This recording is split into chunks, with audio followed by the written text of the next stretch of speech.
Hope you're having an awesome day. You know, JD, I heard you talking about Psalm 23. And really one of the profound things about Psalm 23 is as though I walk through the valley of the shadow of death. You know, when we go from life to life in this journey because of Jesus, we don't walk through the valley of death. Say amen. That's good. We walk through the valley of the shadow. Because of the work of Christ on the cross, we walk through a shadow. Have you ever walked through a shadow? Walk through it. Why? Of course He's carrying you. Of course, we walk through the valley of the shadow. I think that's a pretty cool thought. But I like that you shared that, JB. Real quick, thank you guys for your generosity supporting High Point. Something real simple you can do. We have a QR code. A little card that's like fits in your wallet that you can grab on your way out. We've got them on tables if you want, on the main coffee table out in front.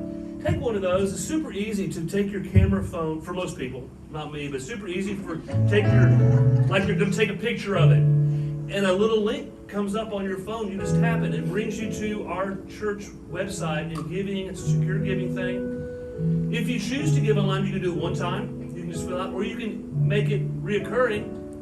That would be nice, thank you. We like the recurring. Well, it makes it easy for us to plan our budget. You know how it is in your world. You've got your employer says, hey, this is what you're going to get every month. Well, for the last 2 years, we haven't known what each month is going to look like. It's been a kind of a hit and miss. But as we're getting back into the groove here, we're asking you just to make a commitment. And if you do it online, you can also go back and track it yourself. You can keep up with what's going on for the year, and you can print from there and things like that. And of course, you can keep giving through checks and stuff. But we're so grateful. We're honored. We're honored to get to do this. It's a crazy gig being a pastor, being on a pastor team. That's just, when you think about it, our trust is in God, but our dependence is on you obeying what God puts on your heart and whatever. If this is a meaningful experience for you, sow into it. Not just be here, but sow into it financially. That connects your heart. It's joining in with the generosity of God. That's what I like to say. Okay? That's all. You know, I'm not a big giver person. I know there's, in my years of 30 years of ministry, I've seen a lot of hurt and abuse, and I don't like that. And I don't want to ever come across like that. We're grateful if you're here and you're able to be here. If you're able to give $10 a month or something, great. $10,000 a month would be good. I'll just make it a cool $100,000. No, we want to be faithful with what we have, and we don't want to be crazy. But we want to have the blessings and be able to bless and that kind of thing. But we are grateful for you guys. So thank you so much. Okay, here we go. Hey, did you guys, how many here watched the Super Bowl last week? Pretty much everybody. Yeah, pretty good game, wasn't it? Cowboys weren't in there again. You know, I see our intercessory prayer needs to be kicked up a notch. Oh, we get the Cowboys in there. Oh, Lord. But it was a great game. You know, I had to go. You have a thought on this? Yeah, it's going to take more than that. It's going to take more? Well, it is, because we did pray. That's what we were doing. It's okay, we need to step it up. Anyway, what a great game. That's the first Super Bowl ending I have not seen, and I can't remember when. I had to go to school the next day. I get up at 5:30 in the morning. And at halftime, they were losing. It was 24-10 or something. I can't remember. I was like, well, Sherry, you watch the game and kind of report. Well, and someone said, who are you rooting for? I said, well, I'm a Cowboys fan. Who do you think I'm rooting for? Not Philadelphia, right? But I do like Jalen Hurts. I mean, he's pretty incredible athlete. So I thought, you know what? He's going to be more than Chiefs can handle this year. So I was kind of went to bed thinking, and they were so far ahead, yeah, they're going to win. But he had to carry the whole thing. Sherry said he carried the whole game on his back. You can't just do it with one person. You can't do it with one person in life. We need a team. We need each other. You might have some incredible skills in one area, but the truth is you've got weaknesses too that get carried by the rest of us, which is why it's critical for us to gather on Sundays. Come together and encourage one another. So yeah, the Chiefs won it, and of course, Mahomes, phenomenal, you know. But I hope you enjoyed it. But now, football's over. Until next year. And I'm aware that some of you have been a little down this week. There's been some levels of depression that I've noticed. And actually, I was reading up on this, and experts actually do say that there's an emotional condition called post-Super Bowl depression. Yeah, Loyola, this is true. Loyola University Health System says that there's a chemical effect on the brain from the sudden lack of football. Are you kidding me? Yes, it is. I'm being serious. And it results in the feeling of being depraved. People become more irritable. I mean, think about it. No more games. No more red zone. No more fantasy football. Great. Well, basically, you need a hug, right? That's it. Basically, we need a hug. So now what? Yeah, now what? Well, guess what? Hockey's in full swing.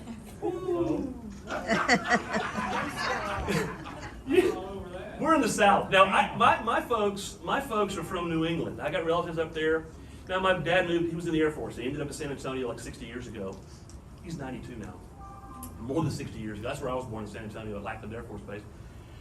But they were hockey fans. And when you're in New England, in Boston, man, you love hockey. You love Bruins, the Blackhawks, the Red Wings, and all that. So I grew up being a hockey fan and a football fan, baseball fan.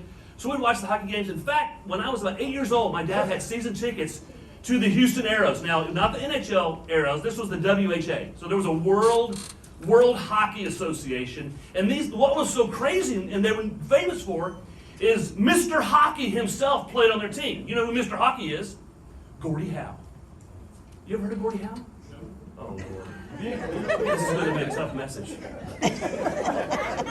Listen, Gordie Howe, I don't know how old he was when he played, but here was the cool thing. He played with his two sons.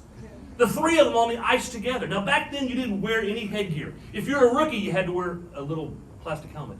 But the rest of the players didn't wear any protective gear. So none of them had teeth. Now, I'm 8 years old, and when you go to a hockey game, you learn of several things. Number one, drinking beer looks fun. You learn 4-letter words, and you learn about fighting. I'm 8 years old. Now, roll forward, I teach in the elementary school. Work with 1st through 4th graders in my class. You can learn all those things there. Now, so it's crazy. So we've got hockey. We also have basketball. You know, if you're a basketball fan, that's good. And we've got a great men's basketball team here this year, the Baylor Bears. I think they were 9th until they lost this week to Kansas, but that's pretty cool. But after the Super Bowl, for me, the next thing I look forward to is America's pastime, baseball. Yeah. And I know Punxsutawney Phil said there's going to be 6 more weeks of winter. But you may not know this, but spring training, opening games for spring training are this Friday. Already? You crazy? Opening season for baseball is April 1. So it's on us. It's right around the corner. And for me, springtime can't get here soon enough. I love springtime. JB, that's his favorite time of year, is springtime too. For some of you, that may be springtime. But today I want to talk to you about being a finisher. Like JB said, you may start in the wrong key, but you can end in the right key. They're at the American Heart Association thing. Yeah, you may start in the wrong key, but it's not how you start that really matters as much as how you finish. Say this after me. What matters, is how I finish. Yeah, and so for me, when the Super Bowl's over, even though it's a little early, I start thinking about baseball. And baseball, if there's ever a sport loaded with statistics, if you keep up with baseball at all, I mean, my gosh, the metrics and the stats and all this stuff. I mean, it's got tons of them. This morning, I want to mention just one of them. One statistic. And it's an interesting statistic in baseball because it's one you really hear about anymore. And it's a CG. A complete game. Say complete game. Complete game. Yeah, a complete game is when the guy who throws the first pitch in is also the guy who throws the very last pitch of the game. Same guy. And if that happens, he gets credit for what's called a complete game. One pitcher, okay, now one pitcher from beginning to end. But nowadays, it hardly ever happens. In fact, the guy who starts the game rarely finishes the game. Through the first part of the 2000s, or even up until, like, from 2001 to now, the most consecutive complete games that a starter came in and finished, and the next time he was called up, came in and finished, the most in a row. Guess how many? 3. Good. 4. Roughly. I may be off. I haven't looked at the most recent stats, but it's not many. Like 4 games. Roy Halladay did it. A couple other guys did it. But only like 4 or 5 games in a row when they came, their turn to pitch, that the next time they pitched, complete game, next time, only 4 consecutive. Now each team plays 162 games. There are 30 baseball teams playing 162 games. So 162 times 30, and there's 2 in each game, so divided by 2 gives you 2,430 games that we played last year, and we played this year. Did you realize that? 2,430 games. You know how many, not consecutive, just, you know how many games last year a pitcher started it and finished it? Take a guess. Out of 2,430 games, how many of those do you think one pitcher, not consecutively, but just finished the game? It's more than that. It's a few. They did 35. 35 complete games last year. And each year it's gone down, by the way, for other reasons, because the middle relievers become more important in the game and that type of deal. But I just find it fascinating. Now you go back, so that's like 1%, 1.4% of all the games last year, a pitcher who was handed the ball to pitch the game finished it. Now you go back a little over 100 years ago, it's a different story.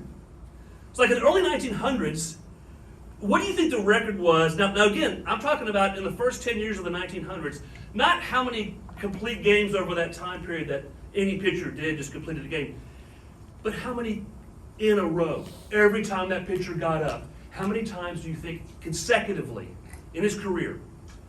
So the first part of the 2000s, 4.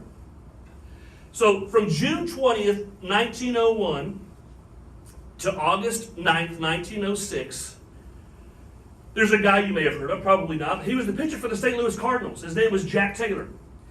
Over the course of those years, every time he got a pitch, he pitched 187 consecutive games. Complete games. Complete games. The coach handed him the ball, he finished the game 187 straight times. Yes! That's what life was like back then in baseball. Now you all know who is famous for pitching just the most complete games over a career. Not consecutive games, but who's the guy we give the award to pitchers every year for just the most complete games ever? Cy Young. He didn't do that. He didn't do 187 consecutive games. Now he pitched a lot of complete games over his lifetime. And so we have this award for the guy who's pitched the most complete games. He'd probably roll over in his grave if he knew his award was going to people that we give the ball to and don't even expect them to finish. You can start, but we don't even expect you to finish the game. Because back in that day, when the manager came up to you, he handed you the ball. He says, you start the game, you finish the game. Of course, today's different, right? We live in a different age altogether. We pay pitchers $35 million a year. I was so sad when the Astros lost Garrett Cole, but I knew the Yankees were going to pay him a fortune. Rascals. I don't think I even said it that nicely. But so he's like one of the highest paid contracts ever in baseball. Like $35 million, it breaks down to like $35 million a year. But here's the thing, we pay them that much and we don't expect you to finish. Yeah, we don't even expect you to finish the game. What? In fact, finishing is so rare, by the way, baseball came up with another statistic. So these days, if a pitcher just goes 6 innings, not 9, not 8, not even 7, you just go 6 innings and you get up three earned runs or less, and we're going to give you a thing called a quality start. Woo! Yeah, you get a quality start. Isn't that wonderful? Hey, you don't have to finish. Just, could you give us a quality start? Come on. And then we're going to bring in the relief pitcher from the bullpen. Because you don't have to finish. I was actually thinking a bullpen would be good in church. So if the sermon's going really bad, you have some designated people, a group of people, they kind of come up and they gather around you and say, you know, I'm sorry, John. You don't have it today. You don't have it today. No, right, yeah, they say, John, I'm sorry you don't have it today. We're going to bring in the relief preacher. Not the relief pitcher. We're going to bring in the relief preacher. And so they gather around, they take the Bible from you. You walk off with your head in shame. You spit. And then Bobby comes in, or John, he takes the Bible and carries on. It might not be a bad idea in other areas of life too. I mean, think about in your marriage or something, you're having an argument. It's not going well. Wife says, look, I'm bringing in the relief husband for the rest of the day. You go sit over there on the bench. But here's the deal. I make fun, but life doesn't work that way. Real life isn't about quality starts, guys. It's about how you finish. It's about finishing well. It's how you finish that counts. Did you ever, for example, start something and then give up on it? Maybe a hobby, or you're developing something in your own personal life and trying to improve on it, and it just gets difficult, and so you just quit? Like when you're younger, you take music lessons or dance lessons or something, but it's difficult, so you quit, or you volunteer somewhere, or you take a new job and you find out, okay, it's difficult. This week, one of the students went to attack one of my kiddos. A teacher. Went after a teacher. So I intercepted and to just kind of contain, and then very fast, the student bit me on this arm. And I haven't had an experience with a human bite. And I got home, and Sherry looked at it. She's dental background, retired dental. She says, you go to the doctor right away, because a human bite's the worst bite. If that gets infected, it spreads rapidly throughout your blood. I don't like going to the doctor. I don't like that. But she said, go. So I went, and they said, hey, good, you glad you're here? Oh, ooh. They looked at my arm. I won't show it to you. But they said, well, you're going to need a tetanus shot. All right, does it go here or here? Oh, in the arm. Okay, well, fair enough. Tetanus shot. This is going to hurt the next couple of days. I said, but then before I got the shot, I thought nothing hurt worse than this. This can't be that bad. And they said, by the way, because of the potential infection, we're going to put you on a pretty high-powered round of antibiotics, so you're not going to feel well from that. And your bowel system may not agree with it very well either for the next. So here was my thought. I thought maybe I'd go to the principal and say, could I just give you a quality start? Could I get credit for a quality start, please? Or let's say you resolve to do something, like get your body in shape. That's a good thing. Or you decide, okay, this year, 2023, we're going to set a budget. But it's hard. And the easiest thing to do is what? Just give up. Or you have a friendship. Or a relationship with somebody and things start to go a little rocky. And so you bail. But you might look back on that and go, I wish I'd done things a little differently. Handled it a little differently. Well, here's the good news. And I just want to look at one thought today that's going to encourage you. It's good. I'm so glad this is in the Word. I think it's one of the best, some of the best news God gives every one of us in this room. Just for all of us today. It's in Philippians, and whatever else I say today, I want this verse cemented in your heads, in your brains. And the Apostle Paul writes this to a little church in Philippi. He says this in Philippians 1:6, God who began a good work in you will be faithful to complete it on the day of Christ Jesus. Let's say that verse together. Ready? God who began a good work in you will be faithful to complete it on the day of Christ Jesus. Now, notice this. Paul doesn't say, I'm convinced that you who started a good work in you will be faithful to complete it. Because guess what? You didn't start anything. Just by way of background, Paul never planned on going to Philippi. It wasn't part of his plans. But in a roundabout way, he's led there. God leads him there. It turns out to be the very first place the entire continent of Europe hears the good news of the gospel. It happens in Philippi. So in this letter, he starts this passage out by saying, God began a good work in you. So here's the deal. You didn't start yourself. Do you realize that? Yeah, you didn't make your body. You didn't make your genetic makeup. You didn't create your gifts. Did you know you didn't even draw yourself to God? God did. God did. What's great news about the gospel, the good news is God's pitching. It reminded me of a joke. I didn't put it in my notes, but I hope I say it right. But there's these two guys that had a super love for baseball. They're passionate. They went to all the games, and all they could talk about was baseball. But it dawned on them one day, they were wondering, they said, man, I wonder if there's baseball in heaven. So they made a pact. And they agreed. They said, listen, whoever dies first, whoever goes on to heaven first, somehow find a way to come back and let the other one know if there's baseball in heaven. Sure enough, one guy dies. And I don't know how, but he makes his way back. And he finds his buddy, and his good guy is so excited. He's like, well, tell me. He goes, the good news is there's baseball in heaven. The bad news is you're pitching on Friday. You got to think about that one for a second. And God has everything you and I need, by the way, to finish. God's given you and I everything we need to finish the work that, by the way, God started in you. This is such a great passage, such good news. You can take this and chew on it all week. You can share it with other people. Now, over in Colossians, another beautiful book that Paul wrote, probably my favorite in the Bible, he goes on to talk about how God had the power to create everything that existed and the power to sustain everything. What's interesting, we've talked about it before, God doesn't control everything. This is hard for people.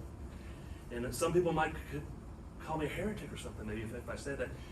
If God has to control, oh Lord, please control this, move this person that way and move this piece on the chessboard. Well, guess once you introduce control, you no longer have a word called love. Love's difficult because love sets things in motion. You've been set in motion. And so, but the beautiful thing is God sustains it all. He does hold it all together. So I can trust him. I can trust him. And I like that. You know, he has enough power to deliver Israel from Egypt. You go through all the old, he delivers David from Goliath, Elijah from Jezebel, Esther from Haman. He delivers 3 guys from the fiery furnace. He delivers Daniel from the lion's den. He delivers a little baby from Herod. Who's pitching? God. God is pitching. I got one person down here that heard hearing this message. Who's pitching? God.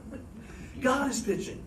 God is the one that's got. He's filled you with love and power to live this life. God's filled you with the power to love a difficult person. Yeah, God's filled you with the power to go through and endure suffering. And the power to finish. And the power to say, I'm not giving up. So number 1, it's God in you. Paul says, the next thing he says, Paul says, God who, what? Began. Well, what does that mean? God who works really fast because we get impatient? No, God who began. What does that mean? It means you ain't finished yet. You ain't finished yet. It means you're a work in progress. It means you're going to have problems. It means you don't get all the details of the story. It means your heart's going to get broken. It means your world's going to get shattered. It means you're going to mess things up. You're going to get things wrong. Yeah, because he began something, which means I'm going to have to be patient. Say patient. Patient. Yeah, it means you're going to have to endure difficult things. Endure. And I think one of the toughest things for us, I look around in my own life and I see people and I see the age we live in where things happen so quickly. You can download this, da-da-da-da. Is the hardest thing we have is waiting. We don't like to wait. We don't. I believe more than any group of people in history, we're not good at waiting. We're in a hurry. Yeah, we're in a horn honking, microwaving, FedExing, Amazon one day delivering, express lane shopping kind of society. We're in a hurry for everything, everything. Back in the day, when the ambulance came down the road, we pulled over to get out of their way. Now we see a Domino's truck, we get out of the way because someone's in a hurry to get their pizza. Let it go. Get that pizza out there. Our lives have sped up. And yeah, the internet has sped our lives up exponentially, 5G, everything. But you still see people get frustrated when something doesn't download fast enough. Or the internet's too slow for my gaming stuff I've got, and it makes them frustrated. We don't like to wait. There's something going on when we wait, though. There's something going on because God began something in you. Say, God began something in me. Yeah, so there's something going on when I'm waiting. Isaiah 40:31. You know it. Those who, what? Wait on the Lord shall renew their strength. We don't like waiting. I was at HEB this week, and I was in a hurry. And I approached the checkout line. I've done it many, many times, and I see 3 lanes, and I'm I'm quickly assessing, okay, I'm counting the heads. And I take a line, thinking. So the race is on now, so I'm automatically, I see that guy with the blue shirt, I better get out of here before he does. You don't play that game? And this one over here. Then someone comes in behind me and go, oh, another smart person. That guy's, he's figured it out too, he's in my line. Of course, now I can't get out. Then about that time, someone checks out, and the next person, I'm looking down there, pulls out a checkbook. Oh, God. Oh, my gosh. Yeah. Crazy. Yeah, so needless to say, I didn't make it out for everybody else. Who uses checks anymore? How come I didn't see this coming? That's why I was like, oh. So now I'm going to have to wait. And maybe God was up to something in my own soul during that moment. But he said, maybe, see, he says that was God's way of saying, John, I want to renew your strength. Oh. Actually, I think the best way to calculate your chances is kind of look at the average age of the people in line. Not to slight anybody. Okay, learning to wait. If I can wait, here's the deal, guys. If I can wait on God, if I can wait on God, if you can wait on God, I already lost you. See you later. Y'all have a good day. Y'all have fun today. Oh, gosh. But if I can wait on God with patience, if you can wait on patience and keep hoping and not go into despair and in frustration and just trust Him, God's doing something good on the inside. If I can just be patient and wait. Here's the secret in waiting. This is great. This is from a guy named Patterson. He's a pastor. I love this. He said, this is what happens when you're waiting. He says, when you're waiting, who you become while you're waiting. I don't think I did it right in the notes. I wanted to capitalize it, so I did it. Did I do become twice? Who you become while you're waiting is as important as what you're waiting for. See, the headline here is who you're becoming, how you're growing. More important than the thing you're waiting for. Who you become. So who you become while you're waiting matters as much as what you're waiting for. Because when God is pitching, waiting time is never wasted time. There's the title, right there. Stuck it right in the middle. Yeah, because when God's pitching, waiting time is never wasted time. So then it says, God who began a good work. Say good. Good. Another cool thing about God is the only kind of work that God does is good. Woo! I'm so glad. You know, we've looked at Genesis, the 7-day creation story, and at each point in the creation story, God pauses and He reflects. And there's this little adjective that gets used over and over and over to describe what God is doing when He creates something. And God spoke, and it was so, and God saw that it was good. It's good work. The only kind of work God does is good work. So it says, He who began a good work. And then the next phrase, next part of it says, God who began a good work in you. Say you. Or say this, God who began a good work in me. Yes. God began a good work in you. See, so now it gets personal. It's not just about the good works that God does in nature or through Israel or through the Philippians. No, you and I need to hear this today. God began a good work in me. Yeah, you need to know that. I need to know that. One of the reasons it's so important, I think this is critical, is because sooner or later in life we feel inadequate. We all do. And I need to remind myself over and over, God began a good work in me. Now, God doesn't just do great works. He's began a great work in me because sooner or later I feel like I've messed up so bad. Or I'm inadequate. I don't have enough. Well, of course you and yourself don't. But through Him you do. You know, eventually we run into some important task. I don't think I can do this. There's a guy named Charlie Shedd. He's a Christian writer and speaker. And he used to travel all the country and talk about kids and family and marriage. He said, before we had kids, I used to travel across the country teaching a lecture that I called The 10 Commandments for Raising Perfect Children. After he and his wife had their first child, he changed the message title to 10 Hints for Parents. From 10 Commandments to here's 10 hints. After their second child, he relabeled the lecture A Few Tentative suggestions for fellow strugglers. And then, of course, he said after the arrival of his third kid, he gave up speaking on the topic altogether. Sooner or later, we all feel inadequate. There's a real important reason why. You know why sooner or later we all feel inadequate? Because you are. Yeah, you are inadequate. So am I. Apart from Christ. There are times when I feel a sense of inadequacy. But here's the deal. My adequacy and ability is not the main thing about me, because God began a good work in me. God began a good work in you. That's what's so great about the gospel. Hope you guys are getting this today. God began a good work in you. God redeemed you. God's forgiven you. God's given you spiritual gifting so that you can grow in the spiritual, in the love, joy, peace, patience, gentleness, kindness. Yeah, so you can grow.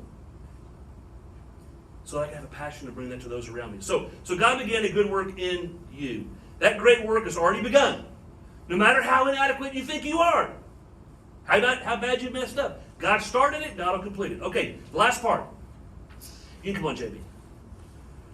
Here we go. God who began a good work in you will be faithful to complete it. Will be faithful to complete it. Well, this plane's going to land fast. Do I have more notes than that? Okay. Wheels are down, flaps are up. Here we go. You make sure your seatbelts are buckled and your tray tables are seats in the upright position. Things may have shifted in the overhead bins while we've been flying today. So be careful what you leave. Okay, what's my last point again? Faithful to complete it. That's it. Wasn't this a great? So I rarely break down a single verse like this and go through it word by word, but I hope it's been helpful for you.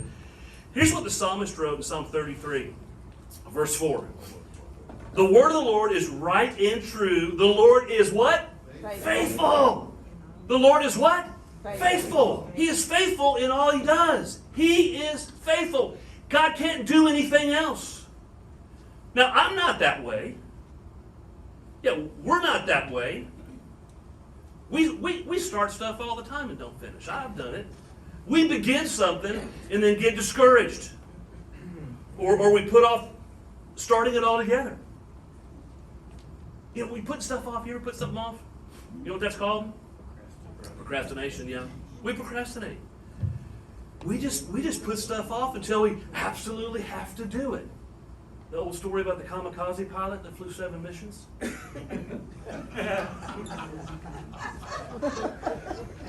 See if you're still awake. If you're a kamikaze pilot, it's supposed to be one in and that's it. One and done. But he had a procrastination issue. Oh, procrastination. This is a story about a guy. I don't know if it's true or not. But he returns to his boyhood home, and he's been there for 20 years, going through the attic. And he finds this old jacket that's been in the attic for like 20 years. And he puts it on, he reaches into the pocket, and he pulls out the receipt for a pair of shoes that 20 years ago he had never picked up at the old shoe store downtown. The store was still there, so on a whim, he goes down there, and sure enough, this little shop's open, and he goes inside, and just as kind of a joke, he soberly hands the ticket for the shoe repair from 20 years before to the clerk. And so the clerk takes the ticket, goes into the back room, and walks back out and says, "They'll be ready next Tuesday." We're like that. But here's the deal. God's not like that. God's faithful. God is faithful. Say this. God is faithful in all he does. And today and this week, your confidence is not in your adequacy. Yes, you give us your best. Yes, you invite him into every part of your day. You give it all you got. But it's not about your adequacy. It's not even about your faithfulness. The Bible says when we are faithless, he remains faithful. Your confidence is completely in God's faithfulness, because God, who began a good work in you, will be faithful to complete it. Yes, if God's the starter, he's the closer. The Bible says he's the Alpha and the Omega. That's right. He's got the complete game. He's the first, the last. He's the author, the perfecter of your faith. All those things. God, who began a good work in you, will be faithful to complete it. on the day of Christ Jesus. So whatever you do, be patient. Say, be patient. Be willing to wait. Be willing to wait.